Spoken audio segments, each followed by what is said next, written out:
Hello students, आज हम देखेंगे एक छोटा सा डेमो कि पोलराइजेशन क्या होती है, पोलराइजेशन में इंटेंसिटी कैसे चेंज होती है बेस्ड अपॉन द मॉलस लॉ, और उसके बाद हम मैथमेटिकल डेरिवेशन करेंगे मॉलस लॉ की।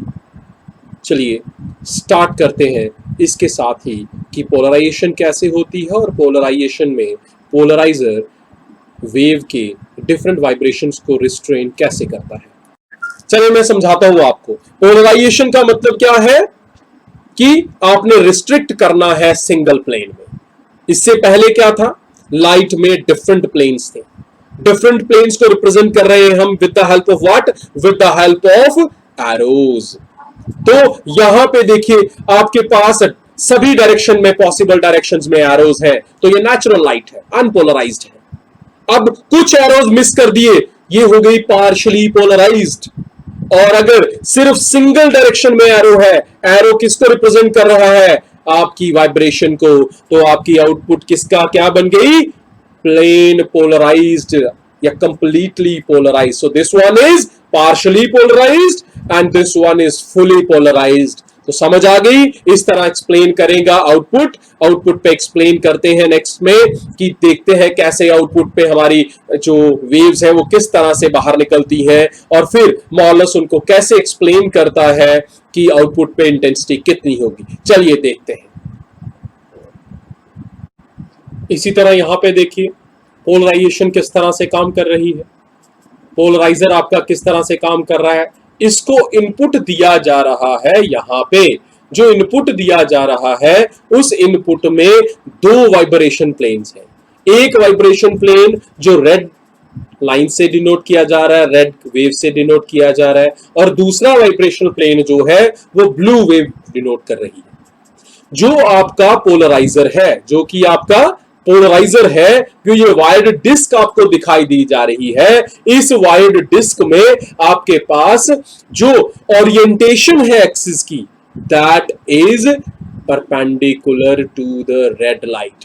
वो रेड लाइट के परपेंडिकुलर है, इसीलिए वो क्या हो गया, रेड लाइट उसके आउटपुट पे नहीं आ रही, और दूसरी आपकी ब्लू लाइट के पैरेलल है, तो वो क्या हो रही है, ब्लू लाइट सारी की सारी आउटपुट पे आ रही है। तो उससे क्या हो रहा है, आउटपुट पे आपको दिख रही है सिर्फ ब्लू लाइट। तो ब्लू लाइट दिखी है, तो पोलराइजेशन की डेफिनेशन क्या है, restrict the vibration into a single plane. Single दो प्लेन्स थे, एक रेड वाला एक ब्लू वाला, तो आपने क्या कर दिया, आउटपुट पे आपकी वाइब्रेशन जो दो वाइब्रेशंस थी, तीन डायरेक्शंस हैं टोटल, एक डायरेक्शन जो रिप्रेजेंट करती है प्रोपगेशन को, दूसरी डायरेक्शन जो रिप्रेजेंट करती है वाइब्रेशन को, तीसरी डायरेक्शन जो रिप्रेजेंट करती है वाइब्रेशन को। ये दो डायरेक्शन वाइब्रेशन की है और ये प्रोपगेशन की है। अगर इन दो वाइब्रेशन की डायरेक्शंस में से किसी एक को मैं सप्रेस कर दूं, किसी एक को, तो मेरे पास क्या बच गई, एक वाइब्रेशन और एक प्रोपगेशन। तो तब जो मेरे पास आउटपुट वेव मिलेगी, that wave will be polarised wave, plane polarised wave भी, या लीनियरली पोलराइज्ड वेव कहेंगे हम उसे। डन। चलिए स्टूडेंट्स, मैं आपको दिखाता हूं कि किस तरह से आप देख सकते हैं कि पोलराइजर के आउटपुट पे हमारी जो लाइट वेव है पोलराइज होके और मॉलस लॉ की तरह किस तरह से काम करती है, मॉलस लॉ कैसे अप्लाई होता है।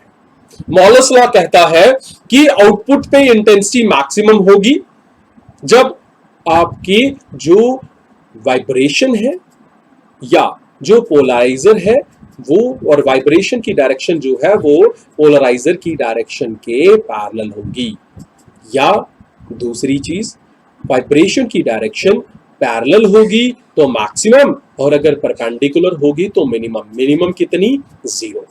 ध्यान से देखिए, आपकी जीरो। इस समय आपके पास जो आपका, यहां पे ध्यान से देखिए, यहां पे आपके पास ये जो वाइब्रेशनल प्लेन है, ये जो आपका पोलराइजर है जो रिप्रेजेंट हो रहा है, यहां पे ये गोल आपका ये जो डिस्क शेप है, यहां पे इस डिस्क में ये जो आपकी लाइंस दिखाई दे रही हैं, ये इस डिस्क में उस पोलराइजर की एक्सिस है। ये एक्सिस जब तक आपकी वाइब्रेशन के परपेंडिकुलर होगी, आउटपुट जो है वो आपकी आउटपुट जो है वो 0 होगी। तो यहां पे देखिए कोई भी आउटपुट नहीं है। मैं अब जैसे ही इसकी ओरिएंटेशन को चेंज करूंगा, इस समय ओरिएंटेशन कितनी है, the angle between the vibration plane and the orientation of the polarizer that is perpendicular at 90 degree.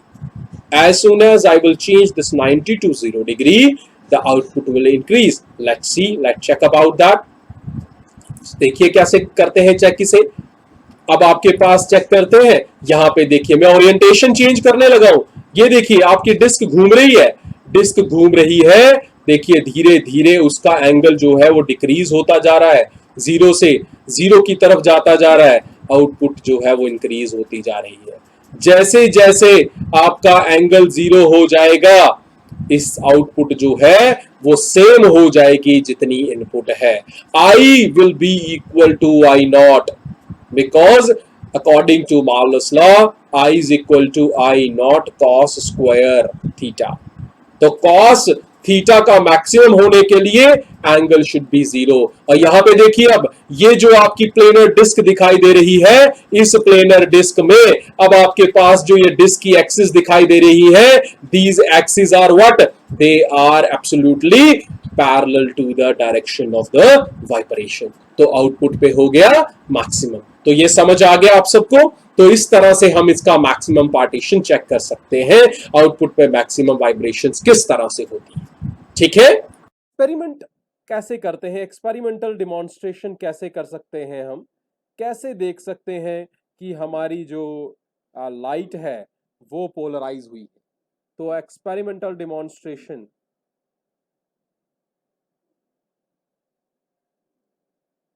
कैसे कर सकते हैं। तो एक्चुअली क्या किया जाता है, हम कंसीडर करते हैं एक अनपोलराइज्ड लाइट। क्या लेते हैं हम, एक अनपोलराइज्ड लाइट। अब अनपोलराइज्ड लाइट है तो अनपोलराइज्ड लाइट के लिए कुछ अलग से नहीं लेना आपने। अनपोलराइज्ड लाइट मतलब जो डायरेक्टली सोर्स से आ रही है, डायरेक्टली सोर्स से आ रही है, चाहे वो सन है या कोई भी लाइट सोर्स है, बल्ब है। तो अनपोलराइज्ड लाइट अगर है तो उसमें दोनों की दोनों वाइब्रेशंस होंगी, दोनों की दोनों वाइब्रेशंस होंगी। दोनों वाइब्रेशंस मतलब कि दोनों प्लेन्स में वाइब्रेट कर रहा है। ये अनपोलराइज्ड लाइट है, मतलब इसमें पोलराइजेशन अभी हुई नहीं है। तो इसे हम कैसे रिप्रेजेंट कर सकते हैं, इस तरह से, arrows plus dot, arrows plus dot. तो एरो भी है और डॉट भी है। एक प्लेन को डिनोट कर रहा है एरो, दूसरे प्लेन को डिनोट कर रहा है डॉट। डन। तो हमारे पास हो गए दो प्लेन्स। हमारी पोलराइजेशन की डेफिनेशन कहती है कि अगर आप इन दोनों प्लेन्स में से किसी एक प्लेन को भी रिमूव कर सकते हो तो आपकी अनपोलराइज्ड लाइट जो है वो बन जाएगी पोलराइज्ड लाइट। क्या बन जाएगी, पोलराइज्ड लाइट। इसके लिए हम यूज करेंगे एक पोलराइजर। क्या यूज करेंगे, पोलराइजर। जो डिवाइस है किसको, किसके लिए, टू पोलराइज। ये कोई भी क्रिस्टल यूज करेंगे हम, ये क्रिस्टल काम करेगा। क्रिस्टल की जो एक्सिस होती है, एक्स, इन क्रिस्टल की पोलराइजर्स की ये प्रॉपर्टी है। पोलराइजर कौन कौन थे, नाइकोल प्रिज्म था, आपका टर्मलाइन क्रिस्टल था। इनकी जो भी एक्सिस होगी, क्रिस्टलोग्राफिक एक्सिस होगी, ये आपकी जैसे ये वाली जो लाइन है, दिस इज इट्स एक्सिस। और इसकी सबसे बड़ी प्रॉपर्टी ये है, जो भी वाइब्रेशन इस एक्सिस के पैरेलल होगी वो पास हो जाएगी। क्या, वाइब्रेशन जो भी पैरेलल टू एक्सिस होगी, पैरेलल टू एक्सिस होगी, वो पास हो जाएगी, दैट विल पास, और दैट इज अलाउड। तो अब देखो ये वाली लाइट है, ये वाली आपकी एक्सिस है, इसको नाम दे देते हैं चेक अच्छे से समझने के लिए। ए बी एक्सिस है। ए बी एक्सिस के पैरेलल कौन है, ये भाई, ये है आपके 1 2 वाइब्रेशन प्लेन, 3 4 वाइब्रेशन प्लेन। जो इनके अलावा जो भी प्लेन्स हैं, जैसे ये है 1 2, और इसके अलावा जो आपका 5 6 है या 7 8 है, 5 6 और 7 8 जो है वो 1 2 के परपेंडिकुलर है, और सिर्फ 1 2 ही ए बी के पैरेलल है। 1 2 किसके पैरेलल है? ए बी के। तो इस पोलराइजर से बाहर जब लाइट इसके थ्रू पास होगी तो बाहर कौन सी लाइट निकलेगी? सिर्फ जो इसके पैरेलल है। इसके पैरेलल कौन सी वाली है? ये 1 2 वाली। अब आपने किसको रोक दिया है? आपने डॉट्स को रोक दिया है। आपने डॉट को रोक दिया। डॉट को रोकने से क्या हो गया? आपका सिर्फ कौन सा वाला बच गया? एरो वाला बच गया। अगर इस पोलराइजर की जगह इस पोलराइजर को रिप्लेस करके मैं इसके परपेंडिकुलर डायरेक्शन में एक पोलराइजर लगाता, ये वाला पोलराइजर लगाता, ये देखो, ये इसके परपेंडिकुलर है। तो जब ये वाली रे इसमें से पास होती, इसमें क्या था? एरो भी था और डॉट भी था। एरो के अब इस एक्सिस, ये जो ए बी एक्सिस टेढ़ी कर दी है मैंने, अब ए बी एक्सिस के परपेंडिकुलर हो गया है 1 2, तो आउटपुट पे 1 2 नहीं आएगा। आउटपुट पे कौन आएगा? जो ए बी के पैरेलल है। ए बी के पैरेलल कौन है? डॉट। तो आउटपुट पे सिर्फ कौन सी लाइट्स आएंगी? डॉट वाली। और अब यहां देख लो ध्यान से, दोनों पोलराइजर्स के आउटपुट पे हमें जो लाइट मिल रही है that contains single plane of vibration, that is just having single plane of vibration which is represented by either the arrows or the dots। तो इस लाइट को, ये वाली लाइट ले लो चाहे ये वाली लाइट ले लो, इसे कहेंगे पोलराइज्ड लाइट। क्या कहेंगे? Polarised light.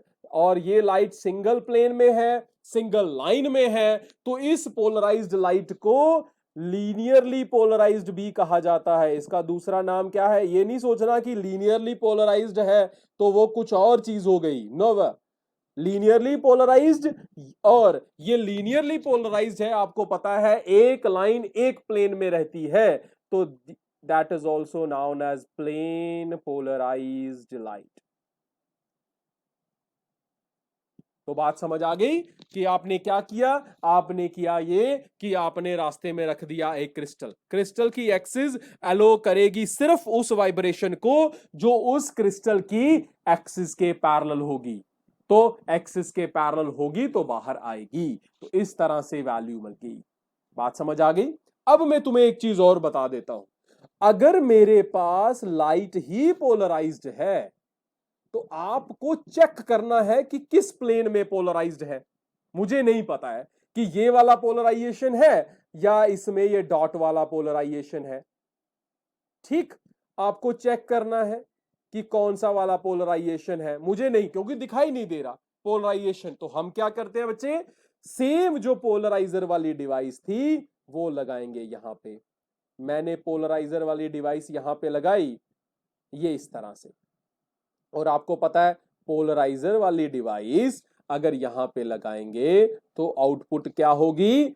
सिर्फ आउटपुट पे वो लाइट होगी जो इसके पैरेलल होगी। तो यहां पे ध्यान से देखो, ये दोनों, ये वाली दोनों जो लाइट है यहां पे रिप्रेजेंट हो रही हैं, ये दोनों आपके इस क्रिस्टल के एक्सिस के पैरेलल है, तो आउटपुट पे आ जाएगी पैरेलल। और मुझे पता था कि क्रिस्टल की ओरिएंटेशन क्या है, तो इससे मुझे पता लग जाएगा कि कौन सी डायरेक्शन में आपकी लाइट पोलराइज हुई है। अगर इसकी जगह मैंने यहां पे, इस जगह पे ये वाला क्रिस्टल रखा होता, नीचे वाले केस में ध्यान से देखो, नीचे वाले केस में ये वाला क्रिस्टल रखा होता, तो आउटपुट पे बच्चे क्या मिलता हमें? आउटपुट पे नो लाइट मिलती। क्या मिलती? No light. क्यों लाइट क्यों नहीं मिलती? क्योंकि इसकी इनपुट पे जो रेज है, जो वाइब्रेशंस है, वो आपके क्रिस्टल के परपेंडिकुलर हैं, और आपको पता है जो परपेंडिकुलर होती हैं वो आउटपुट पे नहीं जाती। तो आपको यहां से भी पता लग जाएगा कि जो इनपुट लाइट है उसकी वाइब्रेशन मेरे क्रिस्टल के एक्सिस के परपेंडिकुलर है। तो इस तरह से आपने सेम पोलराइजर किसको यूज किया है आपने? आपने पोलराइजर वाला क्रिस्टल ही यूज किया है और आपने चेक कर लिया, वेरीफाई कर लिया। तो पहले वाला क्रिस्टल, जो क्रिस्टल पोलराइज करने के लिए यूज होता है, the device which is used और the crystal which is used to polarise, उसे क्या कहते हैं? पोलराइजर। जैसे मर्जी लिखो इसे, पोलराइजर। और अगर यही सेम क्रिस्टल अगर मैं चेक करने के लिए रखूं, किसके लिए रखूं? चेक करने के लिए रखूं। क्रिस्टल सेम ही है लेकिन काम अलग कर रहा है। अब किसके लिए कर रहा हूं? वेरीफाई करने के लिए। क्या verify? Verify the plane of vibration, की वाइब्रेशन किस प्लेन में हो रही है, इस चीज को चेक करने के लिए रखूं तो उसी सेम डिवाइस का नाम हो जाएगा एनालाइजर। क्या नाम हो जाएगा? एनालाइजर। मींस वही क्रिस्टल जिन्हें हम पोलराइजर कह रहे थे, तो वही क्रिस्टल आगे हमारा किस चीज का काम कर सकते हैं? एनालाइजर का। बात समझ आ गई ये बच्चे? अब ये तो था कि एक्सपेरिमेंटली डिमॉन्स्ट्रेट कर, इस चीज को मॉलस ने एक थ्योरेटिकल फॉर्म दे दी। हम देख रहे हैं ना कि परपेंडिकुलर होता है तो आउटपुट पे कुछ नहीं आता, पैरेलल होता है तो आउटपुट पे कुछ आ जाता है। तो इस चीज को मॉलस ने एक थ्योरेटिकल फॉर्म दे दी, एक लॉ की फॉर्म दे दी कि हम कैसे एक्सप्लेन करेंगे कि हमारे आउटपुट पे। अब ये तो हमने दो वैल्यूज ले ली, पैरेलल का मतलब है 0 डिग्री और परपेंडिकुलर का मतलब है 90 डिग्री। लेकिन अगर इनके बीच का कोई एंगल होगा तो आउटपुट पे भाई लाइट आएगी या नहीं आएगी, या कितनी लाइट आएगी, इसको एक्सप्लेन करने के लिए आपके पास एक रूल आ गया। That rule is called law of Malus. ये मॉलस ने दे दिया law, MALUS, Malus law. Malus scientist थे, उनका पूरा नाम था EN मॉलस। उन्होंने 1809 में डिस्कवर किया कि when a light beam completely polarised pass through analyser, जब भी पोलराइज्ड लाइट जो है, पोलराइज्ड लाइट जो है वो कहां से पास होती है? एनालाइजर से। हमने ऊपर की है ये बात, एनालाइजर से पास होती है। तो इंटेंसिटी जो आउटपुट में है, कौन सी वाली? आउटपुट पे जो इंटेंसिटी है वो डिपेंड करती है, किस पे डिपेंड करती है? Angle between polariser and analyser. किस पे डिपेंड करेगी? एंगल क्या है, पोलराइजर का या एनालाइजर का? बच्चे एंगल अगर 0 होगा, अगर एंगल 0 होगा तो आउटपुट इंटेंसिटी सेम होगी, जो पोलराइजर की है वही एनालाइजर की होगी। अगर एंगल 90 है तो जो पोलराइजर की आउटपुट है एनालाइजर की आउटपुट को 0 कर देगा। ठीक है, तो ये हो गया। तो इस तरह से उन्होंने एक्सप्लेन किया कि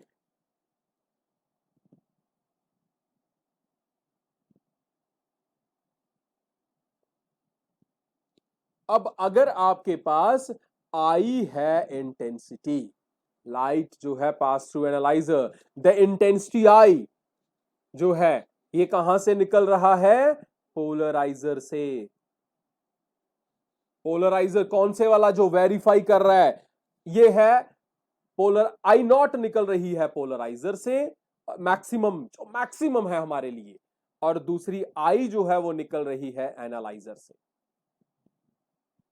ठीक है, अब I जो है, उन्होंने कहा कि I जो है, जो एनालाइजर से निकल रही है, ये डायरेक्टली प्रोपोर्शनल है किसके? कॉस स्क्वायर थीटा के। किसके डायरेक्टली प्रोपोर्शनल है? कॉस स्क्वायर थीटा के। और थीटा क्या है? एंगल बिटवीन, किसके बीच में एंगल है? Polariser and analyser. Polariser and analyser, polariser और एनालाइजर के बीच के एंगल की वैल्यू है थीटा। तो इन्होंने इसे एक्सप्लेन किया I is equal to I0। Proportionality क्या है? कांस्टेंट क्या लगा दिया? I0। I0 क्या था? वो इंटेंसिटी लाइट की जो पोलराइजर से बाहर आती है। कहां से आती है? पोलराइजर से बाहर। मतलब इसकी मैक्सिमम वैल्यू इंटेंसिटी की कितनी हो सकती है? I0 into cos square theta. तो ये वैल्यू बन गई। अब देखो यहां पे लगाओ अपना थ्योरी, अगर परपेंडिकुलर होंगे तो थीटा होगा 90, कॉस 90 हो जाता है 0, तो आई क्या हो जाएगा, 0 हो जाएगा। और अगर थीटा हो जाता है 0, कॉस 0 हो जाता है 1, और I is equal to I naught, तो आउटपुट पे इंटेंसिटी हो जाएगी सेम। एक्सप्लेन कैसे किया उन्होंने इस लॉ को, इसी को एक्सप्लेन करते हैं, देखते हैं क्या करता है एक्सप्लेनेशन।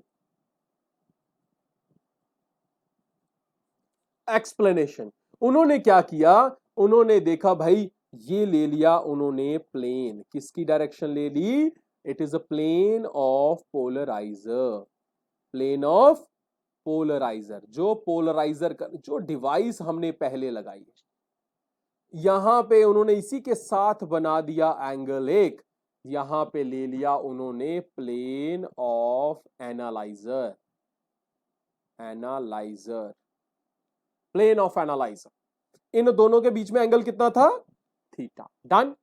अब प्लेन ऑफ पोलराइजर की आउटपुट पे इंटेंसिटी कितनी थी, या एम्पलीट्यूड की बात कर लो, आपको पता है intensity and amplitude both are directly proportional, intensity is directly proportional to square of the amplitude.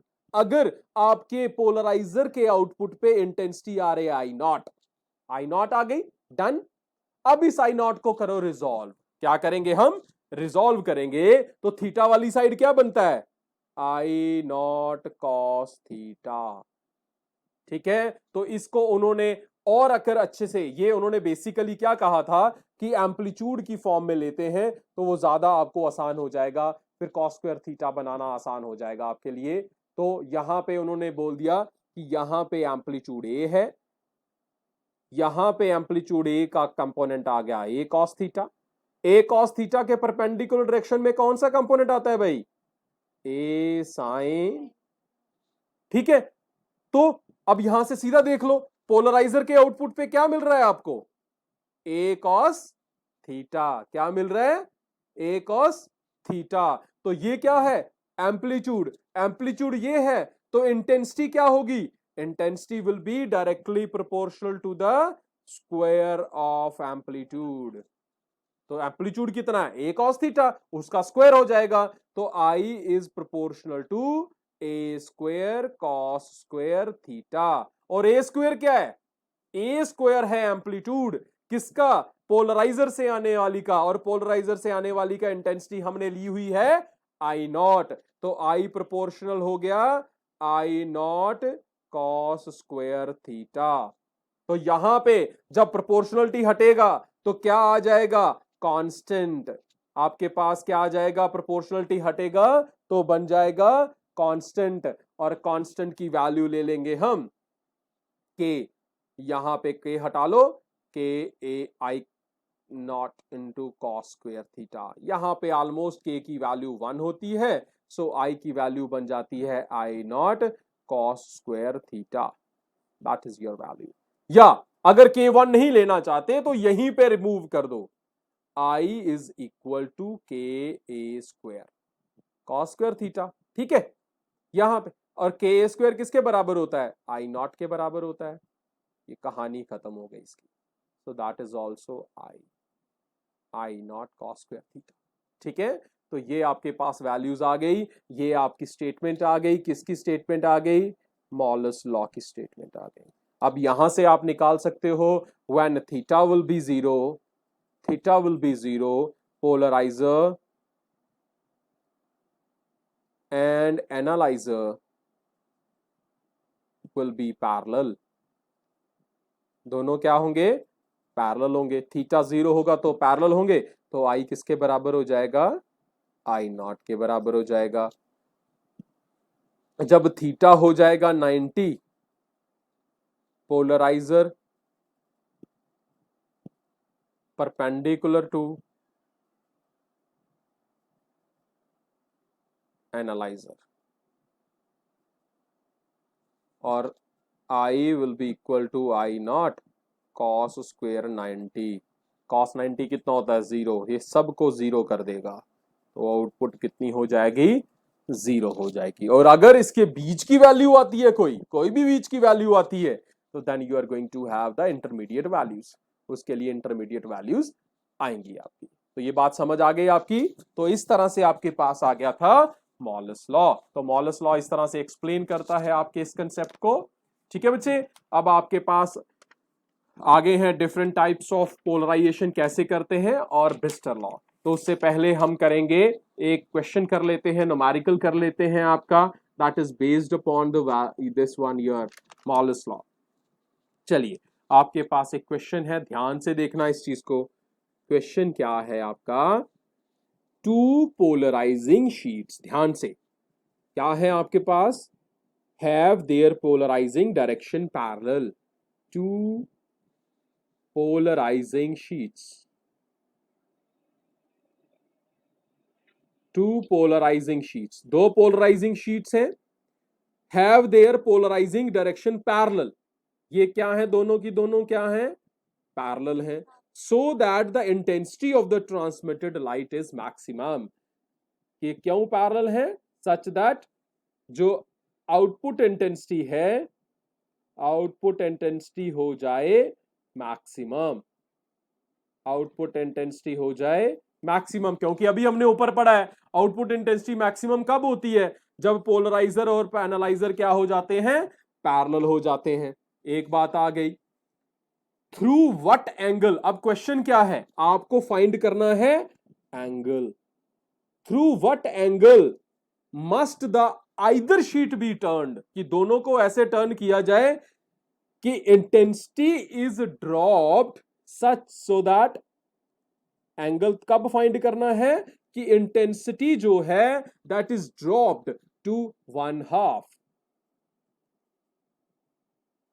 मतलब आई जो है मैक्सिमम कितनी होती है? I0, तो I0 के हाफ हो जाए। बस ये चीज आपने दिखानी है कि जब I0/2 के बराबर है तो थीटा की वैल्यू कितनी है। समझ आ गई बात? क्या हुआ? दो शीट्स हैं, मैं समझा देता हूं आपको। दो शीट्स हैं, पैरेलल रखी हुई हैं, आपने बताना है कि कितने एंगल पे उनमें, उनके बीच में कितना एंगल क्रिएट करें कि आउटपुट जो है, किसकी आउटपुट? एनालाइजर की आउटपुट हाफ हो जाए, किसके? पोलराइजर की आउटपुट के। पोलराइजर की आउटपुट क्या है? I0। I क्या है? एनालाइजर की आउटपुट। तो I will be equal to 1/2 of I0। बात समझ आ गई? तो आप निकालो इसका। हमें पता है I किसके बराबर होता है? I0 cos square theta. और जब I अब लेकिन अब I की वैल्यू तो मुझे पता है ना, I की वैल्यू क्या पुट करनी है? I0/2, as I is equal to I0/2, therefore this implies I0/2, I की जगह डाल दो I0/2 is equal to I0 cos square theta. बेटा I0 कट जाएंगे, cos स्क्वायर थीटा किसके बराबर हो जाएगा? 1/2 के। ठीक है, दो taking square root both side, दोनों साइड स्क्वायर रूट लेंगे, cos square theta is equal to 1/√2। ये तो इसका स्क्वायर कट जाएगा, सो cos थीटा किसके बराबर हो जाएगा? 1/√2। और जब cos थीटा 1/√2 होता है तो cos, ये प्लस भी हो सकता है माइनस भी हो सकता है, ठीक है, प्लस माइनस 1/2। तो थीटा की वैल्यू कितनी होती है तब? कितनी वैल्यू पे 1 है? कितनी वैल्यू पे 1/√2 होता है? 45 पे। ठीक है, 45 डिग्री पे, मतलब प्लस माइनस 45। और अगर 45 पे है तो 135 पे भी इतना ही होएगा, क्योंकि 180 minus 45, so that is also 135 degree. सो मतलब 45 अगर आप आंसर दे देते हो that is your correct value. तो सेम वैल्यू, क्योंकि आपका 45 का मतलब है आप एक तरफ आप उसको बेंड कर रहे हो और 135 मतलब दूसरी तरफ बेंड कर रहे हो। सो स्टूडेंट्स, आई थिंक आपने एंजॉय किया होगा, मैथमेटिकल डेरिवेशन आपको समझ आ गई होगी, और इसलिए जो मैंने आपको न्यूमेरिकल किया है उसे प्रैक्टिस कीजिए और डिफरेंट अदर न्यूमेरिकल्स को सॉल्व कीजिए। Thank you very much. Please share कीजिए, सब्सक्राइब कीजिए इस चैनल को। Thank you very much. Have a wonderful time ahead. Enjoy doctor Dushyant physics classes.